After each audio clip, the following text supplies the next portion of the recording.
चलिए, तो अब हम लोग जो है मीज़ोलिथिक टाइम पीरियड के एमसीक्यूज़ को देखने का प्रयास करेंगे, ठीक है? मीज़ोलिथिक टाइम पीरियड, जैसा कि आपको पता है कि इस टाइम पीरियड के दौरान हमें जो मानव है, वो अब डेवलपमेंट थोड़ा करता हुआ नज़र आएगा। बेसिकली जो मानव खाद्य संग्राहक और शिकारी का जीवन व्यतीत कर रहा था, इस टाइम पीरियड में वो मानव अब जा कर के पशुपालन भी करना शुरू कर देता है। तो अब ऐसे में जब पशुपालन करना शुरू करेगा तो इसके साथ साथ अदर एक्टिविटीज़ भी, जैसे कि वो मछली पकड़ना शुरू कर देता है।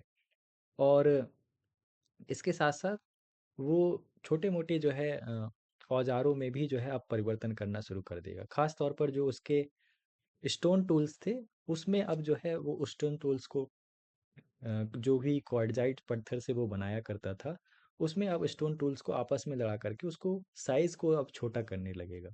तो ऐसे में जब ये साइज छोटी हो जाएगी तो कहीं ना कहीं वो जो पत्थर हैं अब वो माइक्रो पत्थर कहलाएंगे, यानी कि माइक्रो स्टोन कहलाएंगे। तो इसी कारण से जो है यहाँ पर आपको देखने को मिलेगा कि मीज़ोलिथिक टाइम पीरियड को माइक्रोलिथिक कल्चर भी बोला जाता है। ठीक है, तो ये चीज़ आपको ध्यान में रखनी है। इसके अलावा आप इस टाइम पीरियड में पेंटिंग्स का डेवलपमेंट भी देखेंगे आप लोग। हालांकि जो पेंटिंग की शुरुआत है, पहली जो आपको पेंटिंग देखने को मिलेगी वो भीमबेटका केव्स में देखने को मिलेगी, जो कि लोअर पैलियोलिथिक एज की है। लेकिन मीज़ोलिथिक खास तौर पर पेंटिंग्स के लिए जाना जाता है। ठीक है, तो ये भी जो है आपको एक विशेषता देखने को मिलती है।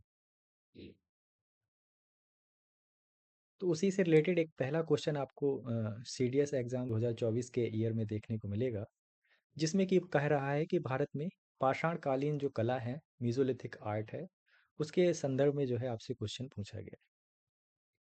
अलेक्जेंडर वंश, ठीक है, उन्होंने जो है उत्तर प्रदेश में सुहागी घाट में भारत के प्रथम शैल चित्रों की खोज की थी। ये आपको जो है क्या ये स्टेटमेंट सही है, ये गलत है, ये आपको पता होना चाहिए।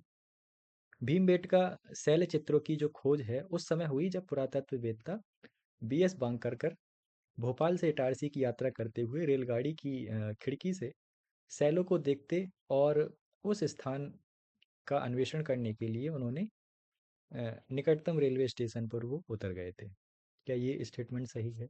और तीसरा दिया है कि उड़ीसा के शैल कला में चित्र और उत्कीर्णन के एक ही शैलाश्रय में विद्यमान नहीं, यानी कि चित्र और उत्कीर्णन है वो आपको एक ही जगह पर, एक ही शैलाश्रय में नहीं देखने को मिलते।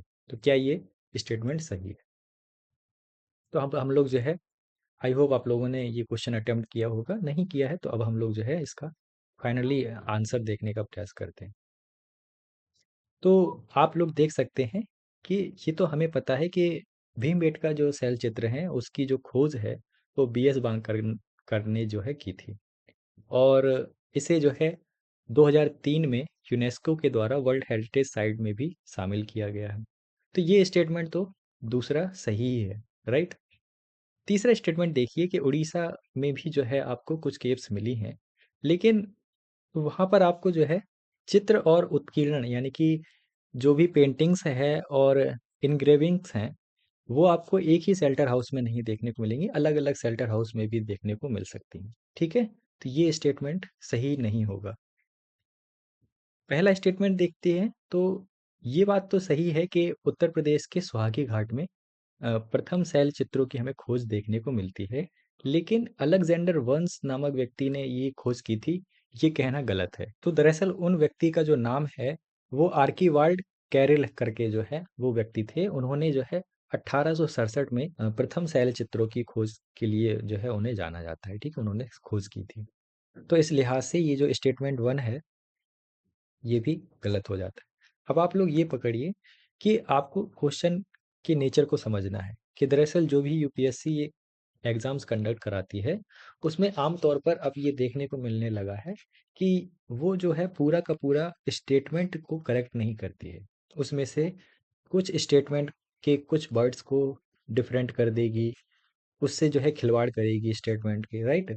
और या पर्सनैलिटी को जो है चेंज कर देगी। तो पर्सनैलिटी ओरिएंटेड जो है चीज़ों को यूपीएससी बहुत ज़्यादा फॉलो करता है। ठीक है, तो इस बात का भी आपको ध्यान रखना है। जो भी एस्केवेटर्स हैं, खास तौर पर वो एस्केवेटर्स, यानी कि मान लीजिए हमें ये जो पहला स्टेटमेंट है ये ना भी पता होता, तो हो सकता था कि हमें अलेक्जेंडर वंश के बारे में नहीं पता था, या उत्तर प्रदेश की ये जो सुहागी घाट है उसकी साइट के बारे में नहीं पता होता। तब ऐसे में आपको ये भी ध्यान रखना है कि कुछ क्वेश्चंस को जो है छोड़ना भी होता है, लेकिन छोड़ना उस लिहाज से, जैसे कि मान लीजिए अब ये सेकंड स्टेटमेंट था, ये तो आपको पता था एकदम करेक्ट है।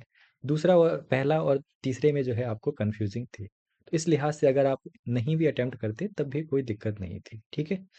क्योंकि हम लोग तो जो है डिस्कशन कर रहे हैं, इस लिहाज से जो है सारी इन्फॉर्मेशन हम लोगों के पास है। तो एग्ज़ाम के दौरान जो है ऐसे जो है प्रैक्टिकल तरीके से ऐसे क्वेश्चन जो कि बहुत ज़्यादा लेंदी भी होते हैं और आपको कॉन्सेप्ट ओरिएंटेड भी देखने को मिलते हैं, तो आप, अगर आपको नहीं आता है तो आप स्किप भी कर सकते हैं, ठीक है, रिस्क नहीं लेना होता है। बहरहाल आपको मैं कुछ बता दूं, तो डॉक्टर विष्णु श्रीधर जो वांकड़कर हैं, उन्होंने भोपाल में जब वो यात्रा कर रहे थे मध्य प्रदेश से, मध्य प्रदेश के इटारसी से, तो उन्होंने जो है भीमबेटका केव्स का एक टीला देखा था, बंजर भूमि। तो उन्होंने वहीं पर रोकने का फैसला किया और आसपास के जो भी लोग थे या उनकी जो टीम में जो भी मेंबर्स थे उनको जो है अन्वेषण के लिए उन्होंने कहा। तो दुनिया के सेल चित्रों की जो पहली खोज है वो आर्चीबाल्ड कराइल ने की थी। कब की थी? तो 1867 और 68 में सोहागी घाट मिर्जापुर में। तो ये एक फैक्ट है जो आपको पता होना चाहिए, ठीक है। तो इसीलिए हम लोग जो है प्रीवियस ईयर के क्वेश्चन पेपर का,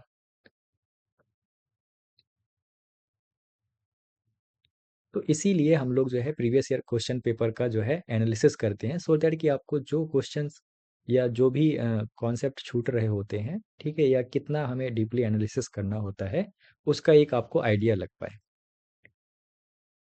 चलिए नेक्स्ट क्वेश्चन की तरफ हम लोग बढ़ते हैं। अगला क्वेश्चन है कि निम्नलिखित में से किन स्थानों पर मध्य पाषाण काल के आपको पशुपालन के प्रमाण देखने को मिलते हैं? तो ये आपको कहाँ देखने को मिलेगा? बेसिकली जो पशुपालन के साक्ष्य हैं मीसोलिथिक टाइम पीरियड में, वो आपको राजस्थान के बागौर में देखने को मिलेंगे। कहाँ पर? राजस्थान के बागौर में। तो बागौर एक साइड है, दूसरी साइड आपको एमपी भी देखने को मिल जाएगी। तो आदमगढ़ भी जो है एक दूसरी साइड है, आदमगढ़, ठीक है, जहाँ पर आपको पशुपालन के साक्ष्य देखने को मिलेंगे, ठीक है। ये देखिए, तो दूसरा क्वेश्चन का जो आंसर रहेगा वो आपका क्या रहेगा? आदमगढ़, ठीक है। तो ऑप्शन नंबर सी आपका करेक्ट हो जाएगा। एक और क्वेश्चन देखते हैं। उत्खनन प्रमाणों के अनुसार पशुपालन प्रारंभ किस टाइम पीरियड में हुआ था? तो मैंने आपको क्या बताया था कि मीसोलिथिक टाइम पीरियड ही जाना जाता है पशुपालन के लिए, ठीक है। तो आपको जो है इसमें क्या लगाना है? Mesolithic period. तो माइक्रोलिथिक जो भी टाइम पीरियड है उसको माइक्रोलिथिक कल्चर भी बोलते हैं मीसोलिथिक टाइम पीरियड को, ठीक है। तो पशुपालन के प्रमाण हमें आदमगढ़ मध्य प्रदेश और बागौर राजस्थान से प्राचीनतम साक्ष्य प्राप्त हुए हैं। ये तकरीबन जो है 10,000 से 8,000 ईसा पूर्व के आसपास जो है मीसोलिथिक टाइम पीरियड माना जाता है। मानव के हस्ती पंजर भी जो है आपको मिले हैं, ठीक है, वो यूपी के प्रतापगढ़ डिस्ट्रिक्ट के सरायनाहर और महादहा नामक एक स्थान से मिले हुए हैं, ठीक है। इससे क्वेश्चन पूछ लिया गया था, मैं आपको दिखाता हूँ कि सरायनाहर और महादहा ये किस चीज़ से संबंधित हैं या किस टाइम पीरियड से संबंधित है और कहाँ पर जो है ये साक्ष्य पाए गए हैं। तो आप, आपको अगर पता हो तो इसका जो राइट आंसर रहेगा वो गंगा वैली रहेगा, ठीक है। तो आपको प्रतापगढ़ डिस्ट्रिक्ट के आसपास का जो रीजन होता है वो गंगा वैली का क्षेत्र रहता है, लेकिन खास बात ये ध्यान रखनी है कि ये दोनों के दोनों साइटें मीसोलिथिक एज की साइटें हैं, ठीक है। तो ये देखिए कि आपको हड्डी के मध्य पाषाणिक काल स्थल में हड्डी से बने आभूषण आपको कहाँ पर देखने को मिल जाएंगे, ठीक है। तो ये भी जो है आपको महादहा साइड में देखने को मिलेंगे। तो महादहा साइड में आपको हड्डी से बने आभूषण जो है देखने को मिलेंगे। इसके अलावा एक ही कब्र में 3 मानव कंकाल आपको कहाँ देखने को मिलेंगे, ठीक है। तो इसका जो है आपको जो राइट आंसर है वो महादहा है, ठीक है। ये मैं दिखा देता हूँ आपको। तो इसकी जो खोज है प्रतापगढ़ डिस्ट्रिक्ट में सराय नाहर की, सबसे पहले हम बात कर लेते हैं। तो केसी ओझा ने 1969 में की थी। ठीक है, यहाँ से हमें जो है एक समाधि मिली हुई है, ये देखिए। ठीक है, जिसमें एक साथ ही एक साथ ही चार चार मानवों को लटाया गया है। ठीक है, तो ये एक फैक्ट है जो कि आपको ध्यान में रखना। महादहा में जो है ये मीजोलिथिक साइट मानी जाती है, और इसकी जो एक्सकवेशन है या इसकी जो खोज है वो लाल बिहारी पांडे जी ने की थी। यहाँ से हमें क्या मिलता है, तो युग्मित समाधियाँ और साथ ही साथ बद स्थल। तो अगर आपको कसाई खाना या बूचड़ खाना जैसे आप कहते हैं, उसके बारे में अगर आपसे पूछ लिया जाता है, तो वो जो साइट है वो आपको महादहा याद रखनी है। इसके अलावा महादहा साइड में आपको पाषाणकालीन हड्डी और सुरंग के आभूषण भी आपको देखने को मिलते हैं। तो जैसा कि मैंने आपको यहाँ पर बताया था कि आपको हड्डी के जो आभूषण है वो कहाँ मिलते हैं, तो महादहा में देखने को मिलते हैं। ठीक है, इसके अलावा कुंडल और मुद्रिकाएं भी विशेष रूप से यहाँ पर देखने को मिलती हैं। महादहा से 5 किलोमीटर दूर ही दमदमा है। ठीक है, तो दमदमा में आपको एक फेमस साइट है। ठीक है, इसका जो एक्सकेवेशन है वो 1982 और 87 के बीच में हुआ है। ये जो दमदमा साइट है यहाँ पर 35 कब्रों के एकल समाधान, ठीक है, दो दो समाधान, और एक ही कब्र में 3 मानव कंकाल भी देखने को मिले हैं। तो इसीलिए ये जो क्वेश्चन का आंसर था ये महादहा नहीं होकर के दमदमा था। तो ये आप करेक्शन कर लीजिएगा। दमदमा जो साइड है उसमें हमें जो है एक ही कब्र में 3 मानव कंकाल देखने को मिलते हैं। ठीक है, नेक्स्ट क्वेश्चन देखते हैं। पूछा गया है कि मीसोलिथिक टाइम पीरियड में आपको वन्य धान यानी कि वाइल्ड ग्रेन्स कहाँ से देखने को मिलते हैं। तो वन्य धान के जो साक्ष्य हैं वो आपको चोपानी मांडो से जो है प्राप्त होंगे। तो जहाँ से हमें वन्य धान के जो है साक्ष्य मिलते हैं, और ये तकरीबन आपको बूलन के बाएं स्थान पर देखने को मिलेगी। 67 में बीडी मिस्र ने जो है इसकी खोज की थी। ठीक है, अगला क्वेश्चन देखते हैं। विंध्य क्षेत्र के किस शिलाश्रय से सर्वाधिक मानव कंकाल आपको देखने को मिलते हैं। तो विंध्य क्षेत्र की बात की गई है। ठीक है, तो विंध्य क्षेत्र में आपको ध्यान रखना है कि कौन सा शिलाश्रय है। तो आपको लेखनिया लेखनिया साइड मिलेगी, लेखनिया साइड मिलेगी, जो कि विंध्य क्षेत्र के आसपास आपको वहां पर सबसे ज्यादा कंकाल देखने को मिलेंगे। ठीक है, तो ये देख लीजिएगा। तो मिर्जापुर डिस्ट्रिक्ट के आसपास जो है आपको लेखनिया साइड मिलेगी। ठीक है, वहां पर आपको 17 मानव कंकाल देखने को मिलेंगे, और ये साइड आपको बीडी मिस्र ने जो है इसका एक्सक्यूवेशन किया था। ठीक, और भी हैं, जॉन लुकास भी हैं, उन्होंने लेखनिया में 27 मानव कंकालों के अस्थि पंजर देखने को मिलेंगे। तो कई सारे आपको अस्थि पंजर देखने को मिल गए हैं, इसीलिए जो है लेखनिया जो साइट है वो इम्पोर्टेंट हो जाती है। आपको देखिए करना क्या है, इन साइट का जो है आपको बेसिकली अच्छे तरीके से याद रखना। खास तौर पर वो साइटें कि आपको किस टाइम पीरियड की कौन सी साइट है वो आपको मेजरली ध्यान रखनी है।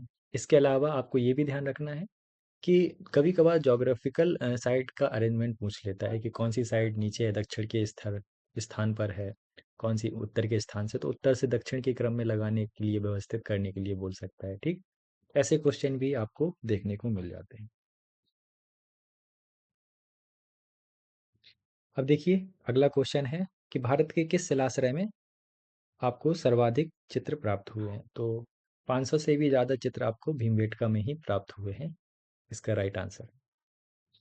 इसके अलावा देखिए भारत में किस पुरातत्ववेत्ता ने भीमबेटका गुफा के शैल चित्रों का प्रागैतिहासिक महत्व जो है खोजा था। तो अभी हम लोगों ने जब पीछे देख रहे थे तो बीएस बांकरकर ने जो है ये बात खोजी थी। विष्णुधर बांकरकर ने कब जो है सरासर की खोज की थी। ठीक है, तो 57-58 के दरमियान जो है इन्होंने इसकी खोज की। ठीक है, तो ये आप देख सकते हैं लगभग 500 साइट्स थी, और भीमबेटका की खोज जो है 57-58 के दरमियान जो है विष्णु श्रीधर वांकड़कर ने खोजी थी। 2003 में यूनेस्को ने विश्व धरोहर स्थल भी जो है इसे घोषित किया हुआ है। ठीक।